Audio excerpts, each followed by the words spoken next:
A man has been charged with the attempted murder of Slovak Prime Minister Robert Fico after the politician was seriously hurt in a shooting attack. The alleged assailant has not been formally named, but Slovak reports have widely identified him as a 71-year-old from the town of Levis. Reports say he could face up to life in prison. Mr. Fico, 59, is in a serious but stable condition after being shot several times in what colleagues described as a politically motivated attack. Interior Minister Mr Estok told a news conference on Thursday that the suspect had acted alone and that he had previously taken part in anti-government protests. This is a lone wolf whose actions were accelerated after the presidential election since he was dissatisfied with its outcome, he said. Peter Pellegrini, a populist and ally of Robert Fico, won April's vote. Shot 5 times at close range.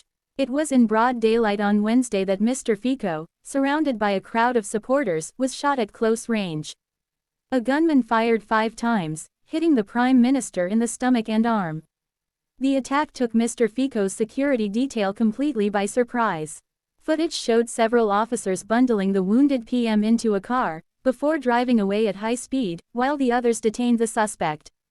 Mr. Fico was rushed to a nearby hospital in an air ambulance, with injuries described as life-threatening.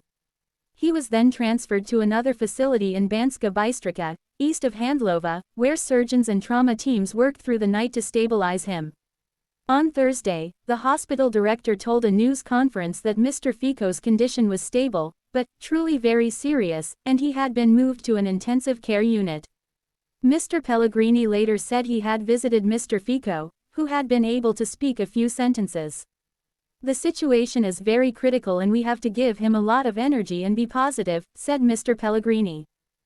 102. Slovak PM shot in apparent assassination attempt. Local media reports describe the suspect as a writer and political activist. A video being widely circulated on Slovak media purports to feature him.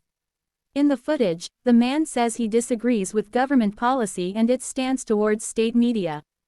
The BBC has neither verified if the person in the video is the perpetrator who was detained at the scene, nor the circumstances under which it was filmed.